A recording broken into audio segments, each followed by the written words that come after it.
Welcome to our third installment of Manifest Destiny.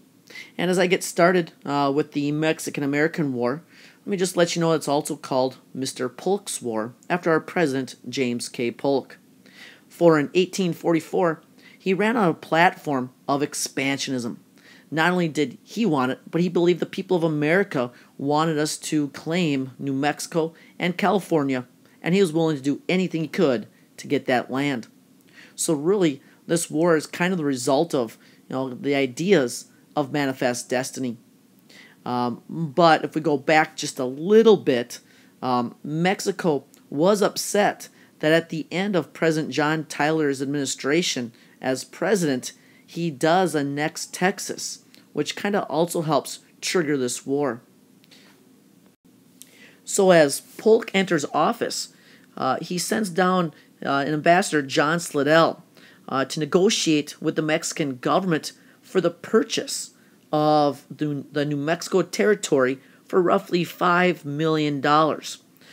He also was willing to pay up to $25 million to try to get California as well, so nearly $30 million to try to purchase this land from the Mexican government. But as you would expect, the Mexican government was not willing to sell it. And so what you have is a president set on claiming this new territory. And he uses the border dispute, which you see the colored green there, to kind of trigger this war. Now, Polk in the United States wanted the Rio Grande River to be the border between the U.S. and Mexico, whereas the Mexican government had said it was the Nueces River. And so Polk sends down his forces to build a fort under General Zachary Taylor, which is in the disputed territory. And when the Mexicans attack our forces, Polk is able to claim that American blood has been shed upon American soil. And that's kind of the last trigger to lead Congress to declare war. So 15 years before the Civil War, we fight this war with Mexico, which will eventually culminate with the United States gaining over 500,000 square miles. And as you can tell by the map here, it's a war in which the United States really goes on the offensive, down into the heart of Mexico, near Mexico City, over in California.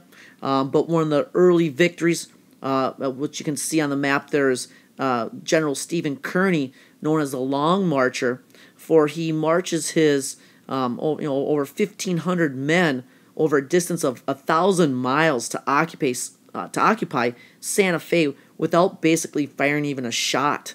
And then he continues southward before heading west to California, and eventually he's going to declare over 75,000 New Mexican residents as American citizens as he kind of moves through these areas.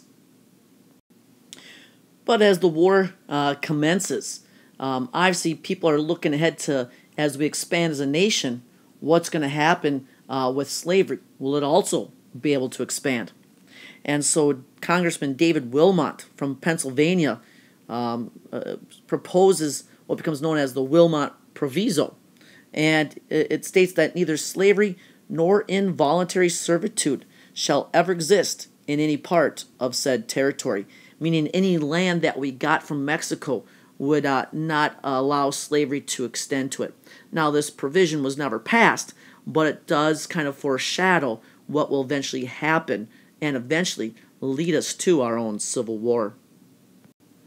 Now, General Zachary Taylor, who his soldiers affectionately called Old Rough and Ready, did win the first major engagement of this war in May of 1846 in Texas at the Battle of Palo Alto. However, later on in February of 1847, he even has a bigger victory when his 4,000 men defeat Santa Anna and his 20,000 Mexicans at the Battle of Buena Vista. And the Mexicans will suffer over 3,400 casualties versus only 650 for General Taylor.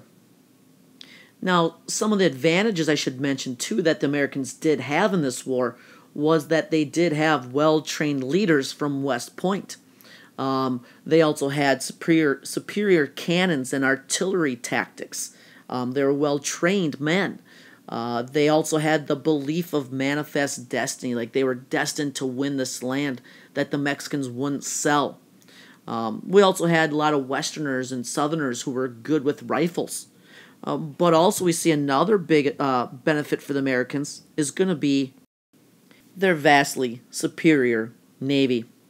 Now it was General Winfield Scott who in March of 1847 landed over 12,000 men at Veracruz after the bombardment of that city, and they're able to take control of that. And then it's just a matter of time before he moves westward towards Mexico City itself and captures it in September of 1847, thusly practically ending the war for all intents and purposes. Now, once he enters Mexico City, he does assure those that private property, civil liberties, religious freedom, and whatnot would all be respected, and that criminals, both Mexican and American soldiers, would be dealt with accordingly. So he does try to give some leniency towards these Mexicans, of which he kind of is in control of at this time. And so roughly 5 months after the capture of Mexico City, the war ends in February of 1848 with the signing of the Treaty of Guadalupe Hidalgo. Now, in all, there's roughly 1,800 Americans killed, while approximately 25,000 Mexicans died in this war. But what happens is basically we kind of got everything that we had wanted. The Rio Grande is established as the boundary between Mexico and the United States. The U.S. gave Mexico $15 million for the land that we obtained, which did include all or part of 8 eventual states. So in all, Mexico will lose nearly half of its land to the United States. And with this victory then, we eventually see 2 popular Whig generals who run for president, and Zachary Taylor winning in 1848 after President Polk decides not to run again because he had accomplished his goals. So with manifest destiny partially realized by winning this war, what happens is it kind of reignites the question of slavery's expansion. What's going to happen with allowing slavery to spread into these new territories or not. And eventually you can see here on the screen too that the Free Soil Party is established, which ran Martin Van Buren, obviously not having a great amount of success, but it was an anti-slavery kind of movement of the Liberty and Whig parties. So slavery is kind of rearing its head here once again. But the final little piece to the United States puzzle here of the continental 48 states is going to be the Gadsden Purchase, purchased in 1853 for roughly $15 million. So this time, Mexico not going to war over it, but selling it to the United States because the U.S. had looked to hopefully maybe one day they were looking to build a railroad that could cross through there as the Rocky Mountains weren't so rugged there.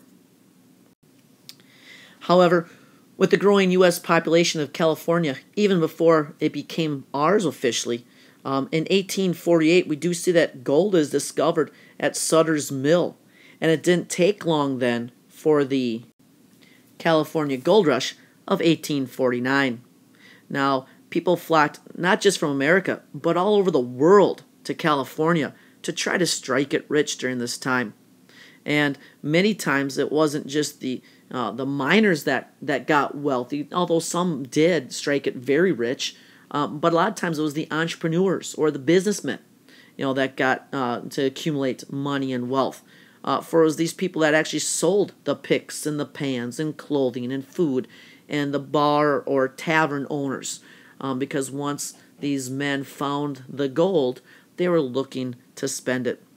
But we'll take a closer look at the gold rush, including the boom towns and ghost towns that kind of formulated during this time period later on in further lessons in class.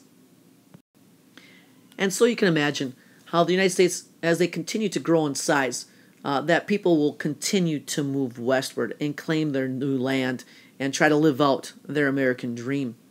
And one thing that's going to have a huge impact on this will be the growth of railroads. Something we'll take a closer look later on, but railroads will have an enormous effect on the way the United States functions economically, socially, culturally. It really transforms America.